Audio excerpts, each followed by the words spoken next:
Good afternoon, everybody, and a big happy new year. Lovely to have you all with us today.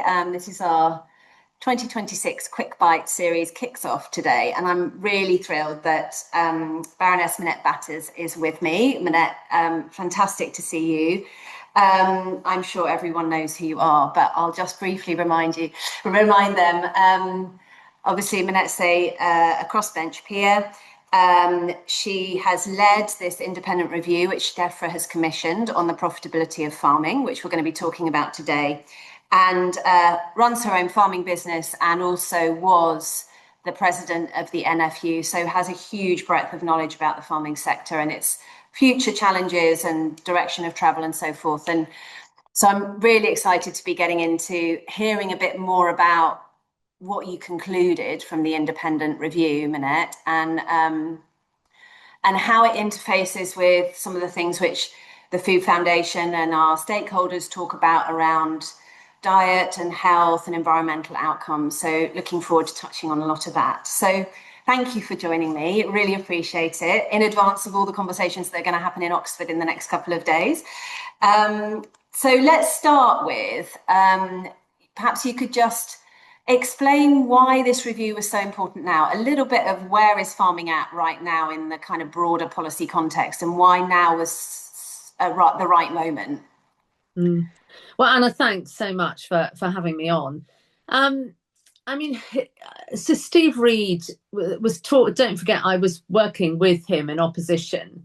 The Prime Minister, Keir Starmer, actually visited my farm. Steve visited my farm. And so from the moment they were elected, they were sort of talking to me about wanting to have a review. And then the whole situation blew up with inheritance tax. And Steve Reed was then even more keen to do a review. And he hadn't really defined what he wanted it to look like. But he said, in the end, I want you to lead a review of farming profitability. I really want to understand what the blockages are and what solutions we can put in place to solve them. So that all took a bit of time, and I eventually was appointed in April last year. And that's what I set out to do, Anna, to look at the blockages sector by sector. I mean, so different from the intensive integrated sectors like pigs, poultry, horticulture, to then dairy, to then broadacre farming. There is no one size fits all. And I said right from the beginning, there is no silver bullet. But I think the scale of the challenge was enormous. And a lot of it is because we hadn't put in place a plan ready for leaving the EU. So one of the shocking stats really was that farmers have less idea now of the ELM scheme than they had 4 years ago. So there's a lot of concern. There's a lot of challenges on profitability.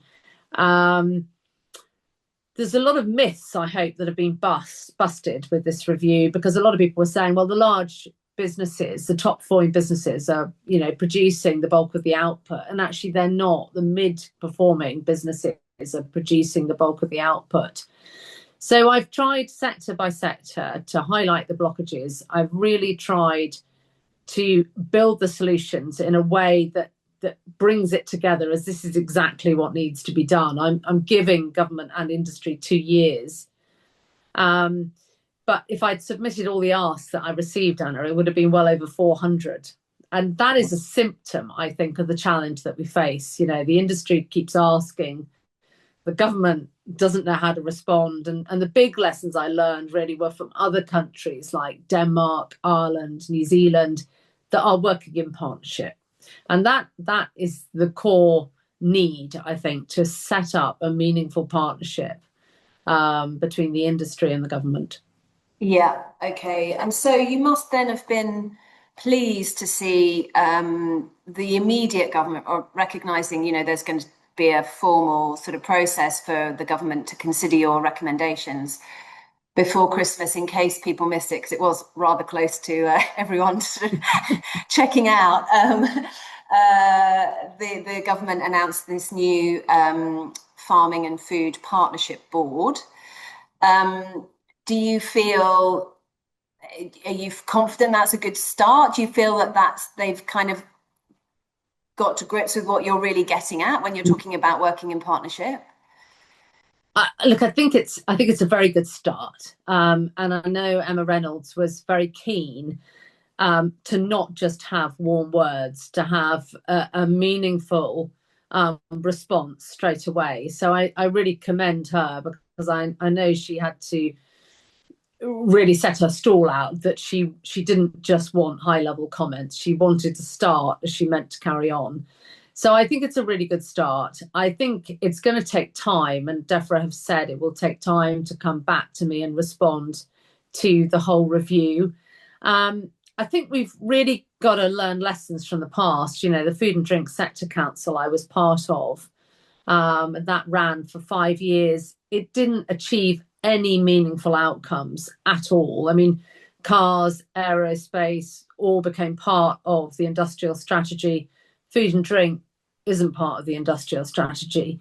So I've really tried in this review to learn the lessons of the past and say, you know, it's stark, the analysis, and I urge everybody to read the full report. The evidence is stark. You know, I reckon we have 2 years to turn things around. Otherwise, we're going to drive much more of a monoculture farming system. We're just going to see very, very large businesses farming large parts of the country, which I don't think anybody wants, but that is going to be an outcome. If we are going to have a dietary step change, then we have to be looking at whole foods becoming an intrinsic metric within the 10-year plan for health. I mean, I totally concur with all the frustrations on highly processed foods and everything else, taxation, reformation. But we've really got to get back to changing the food culture. And the recommendations in Food and Drink England are very much about building local resilience, but also what I call closing the gap between consumers and farmers, between land and nature. You know, we need to bring people much closer together. We need to give our young people, our children, much greater access to nature. And we really need to embed this changed food culture in the way that, you know, when I look to countries like Finland, Japan, this isn't rocket science. You know, this is perfectly doable, but it does mean a step change. Yeah. So great. You've sketched out some of the key areas there.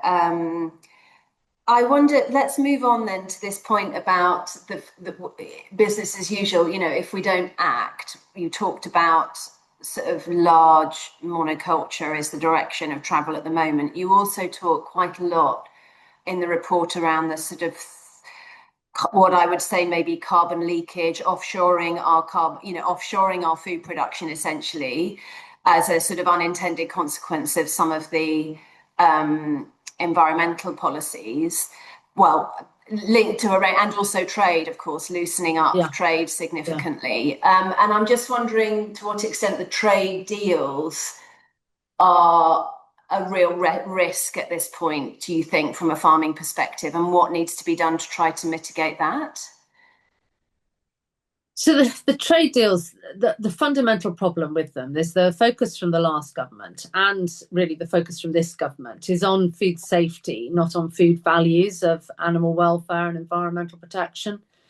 So those are not built into our trade negotiations. We haven't set up sensitive sectors in the way that other countries have. So we have effectively used agriculture as a pawn, really, in these trade deals. And that is a very dangerous thing to do. And we've already created precedents with liberalised deals with Australia and New Zealand. And, you know, we've banned things like neonicotinoids here. And if we're going to go down this road, then we have to make sure that we are really proud of it, and we are trying to lead change globally. Yeah. And this is what the UK historically has always been really good at. And I write in my report, you know, we should be aiming to be soya free in 10 years' time. You know, we could be producing much more of our proteins, our peas, our beans, our pulses, our oil seeds in a really sustainable way. And the good thing about those crops is they are environmental benefit crops as well. So they are soil beneficial. They are beneficial for pollinators. They are obviously helping to embed resilience and ensure that food security does become national security. But we've got to do both, and we've got to treat food production and environmental responsibility and nature as two sides of the same coin. And that's what I've really set out to try and deliver. I got a lot of pushback when I talked about introduction of core standards and making sure that, you know, we weren't importing foods that would be illegal to produce here. I think a lot of that stems from businesses in DBT, so processing, retailing, all deals with Department of Business and Trade. DEFRA deals with farming businesses, and DEFRA hasn't been an economic department. And I believe it needs to be an economic department, and it needs to be a representative voice of these businesses, more importantly, of this land.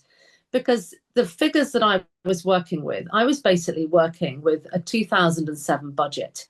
Now, we are asking so much more of our farmers. All the cost base I was looking at, if you look at the OBR figures, 30% increase in input costs since 2020. So we have to look at a new economic model that is affordable for everybody, delivers what is needed, and ensures that we maintain the effectively relatively small family farming business structure that we've got, because I think that's what everybody wants. But we are in danger of losing it if we don't act. Yeah.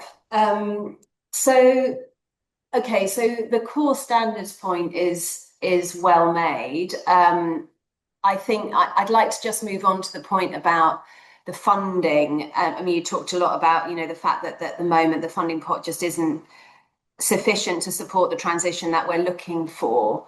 And you make lots of recommendations in the report about how we need to unlock other forms of investment and so forth, which I think are really well made. And the very important point about how we measure the value of the sector, and the fact that at the moment we sort of hive off farming into, it looks like this tiny number, rather than looking at the whole agri-food sector and its value to the economy, which I think was, while, you know, it feels like a detail, from obviously from a political and sort of looking at from a government perspective, that's so important, isn't it, for sort of signalling the significance of the sector.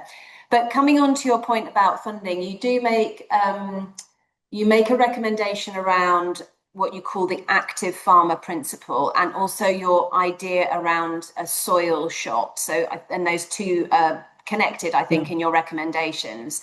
But just talk us through, because you touched on beans, and that's where we're really interested in how we can be eating more British beans here in Britain. Yeah, talk us through, are you asking for more money in that, or are you saying within the sustainable farming incentive, you want to see an allocation of funds along those lines? Talk us through what your thinking is. So the reason for talking about an active farmer principle was, if you look at the funding in the last Parliament, we saw huge amounts of capital grant funding go to landowners for making their farms, their estates, or new investors, people who'd sold their tech business, as an example, buying up a farm and then pulling down taxpayers' money. I think with a really limited public purse now, we have got to deliver the very, very best value for money out of that limited investment. So there are a couple of things in here for me. The active farmer and the sustainable farming incentive.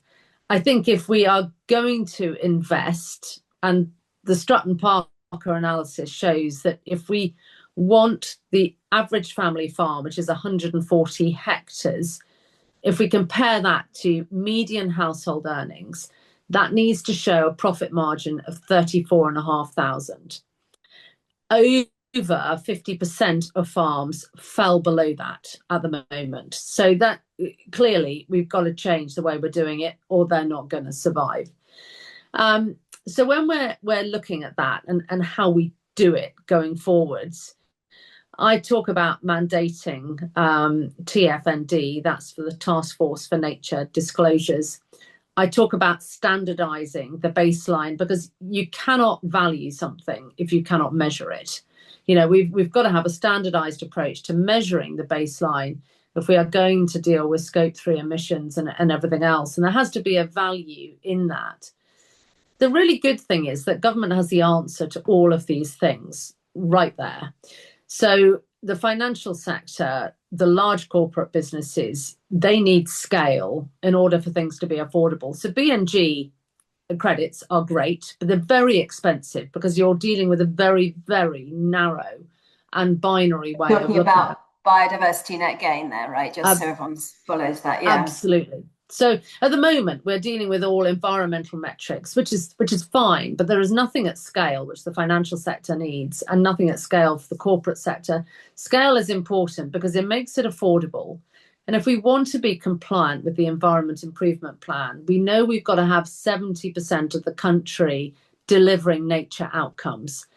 But I think the point for me is we can deliver nature outcomes, you know, through those pulses I talked about, through beans, but they need to mandate the Task Force for Nature.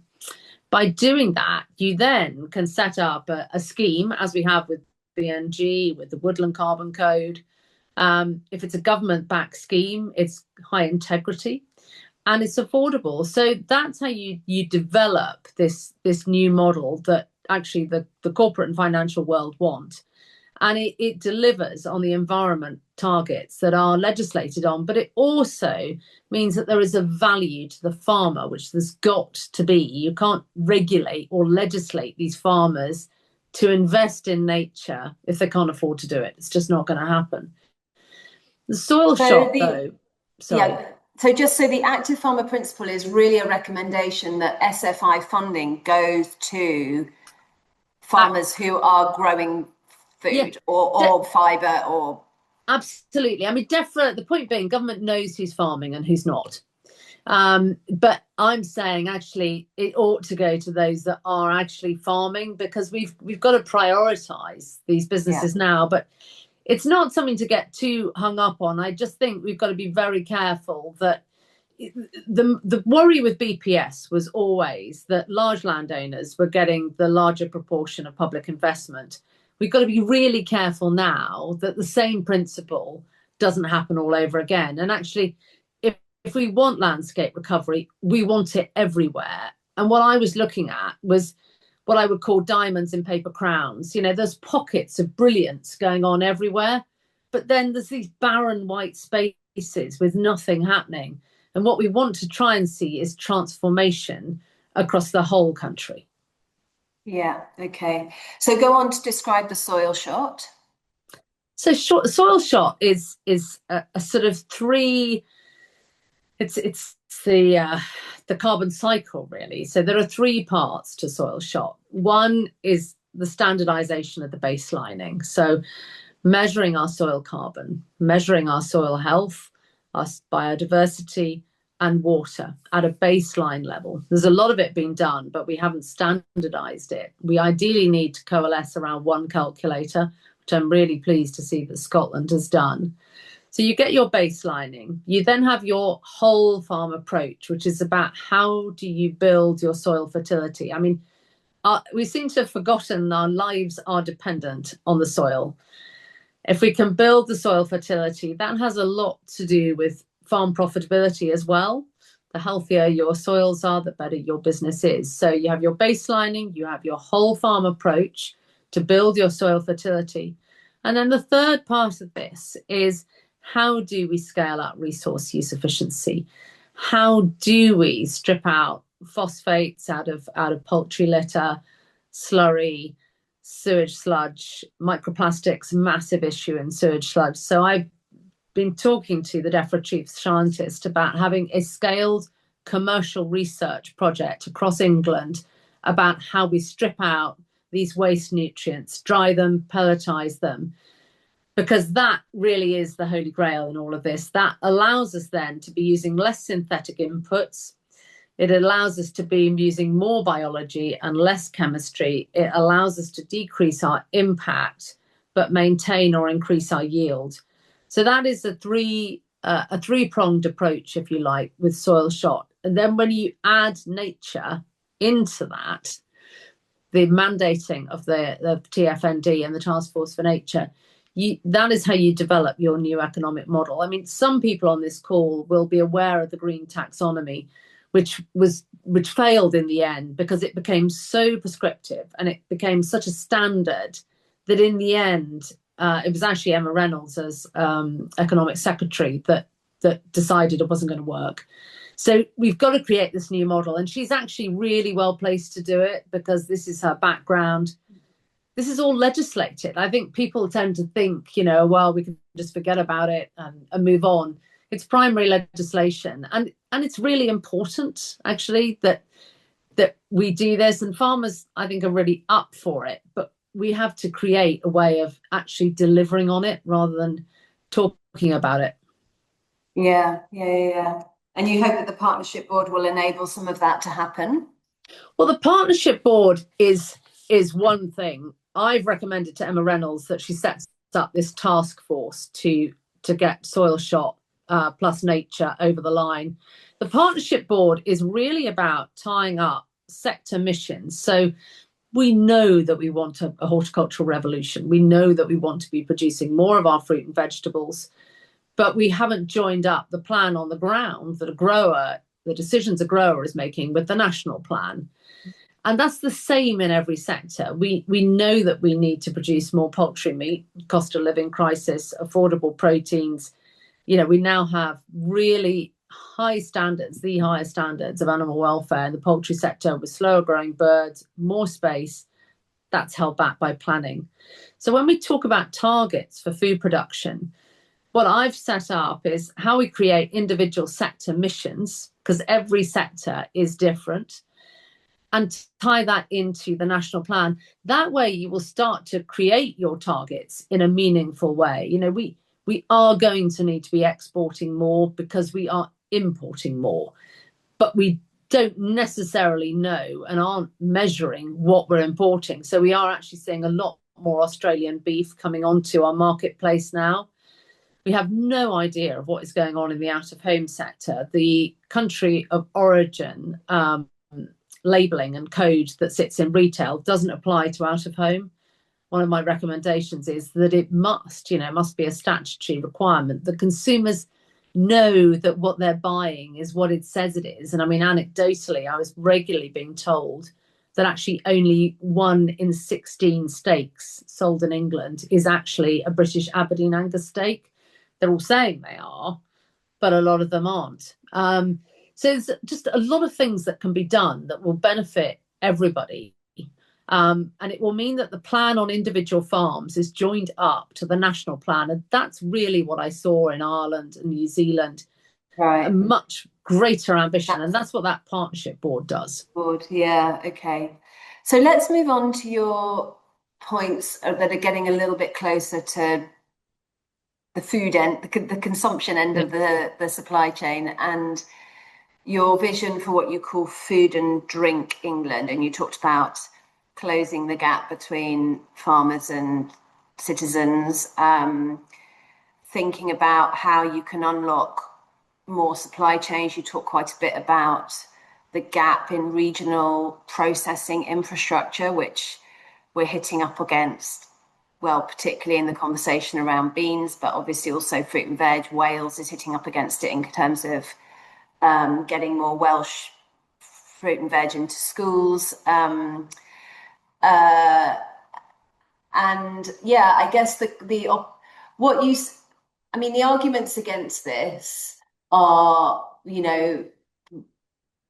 very focused on, well, it'll just be more expensive, and everyone wants, at the end of the day, affordability really matters, which, it evidently does. And what are the kind of, I suppose, what are the real benefits from a kind of government policy perspective? I mean, I've got lots of answers to that question, but I'm interested to know how you're pitching that. Talk us through your framing for that, and also to what extent you're getting warm noises or not yet from government. So, I mean, look, there's there's lots of reasons to say we don't need this, and there's lots of reasons, and I would say lots more reasons to say we do. So if we look at the situation at a local level, there are two links really at the moment for rural, economic growth and tourism.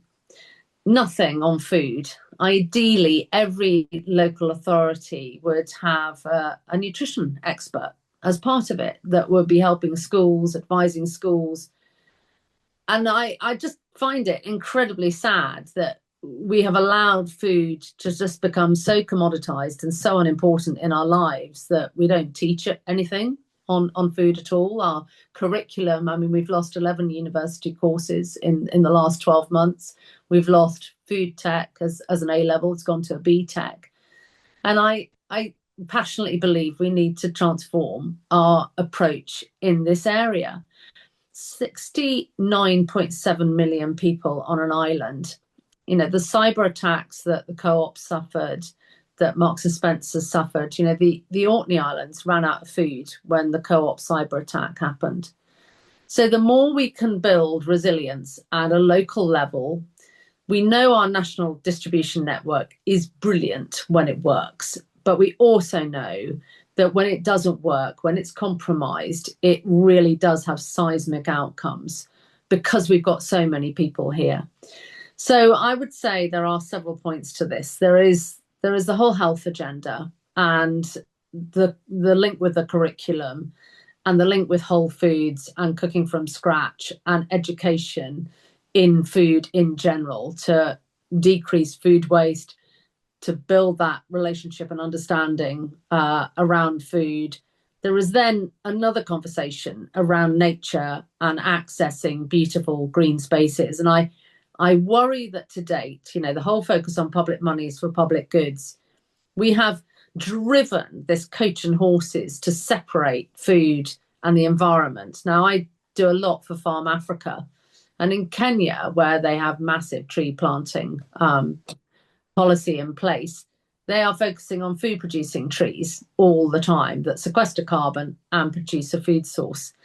And I think there's a real opportunity to close the gap, which is what I refer to it as, by, you know, having orchards, by having beautiful green spaces, environmental horticulture, huge value to it.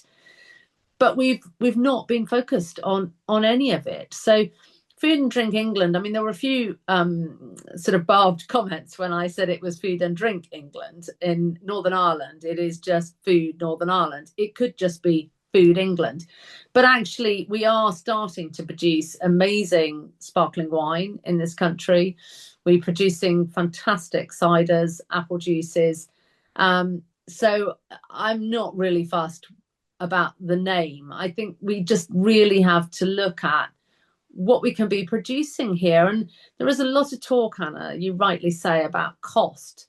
But actually, you know, if we had accessible orchards and things like that people could really come to and connect with, that, to my mind, would be a massive public good. And the number of young people who I've come across over the last 10 years with the work that we did at the NFU on linking agriculture to STEM learning, I was just amazed how little knowledge there was, but also how little access there'd been, you know, that people hadn't really even got the chance to go to parks. And we could transform our parks. And yes, money is a thing, but money actually isn't the real blocker. It's the ambition to drive the change that is the real blocker. And the fact that at a local level, the only links we've got now are tourism and economic growth is living proof of that.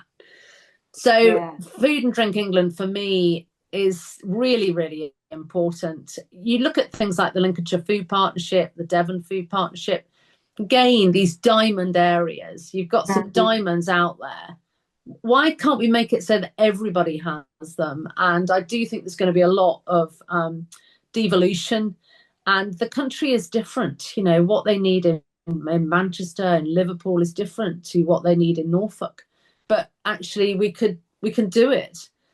So I'm a great believer in Food and Drink England, and I would love to see it. I would love to see it happen. Minette, thank you. That's a great place to end with the statement that ambition is the blocker, not money. And I think what you've done is set out, some core elements of that ambition. So looking forward to seeing how the conversation develops. Thank you so much for joining me today. And to everyone who's been listening in, please do sign up to the podcast and also to the newsletter to find out about more quick bites as they come along. And have a lovely day, Minette, and look forward to seeing you all again online at some point soon. Thank you. Thanks so much. Thank you. Bye. Bye.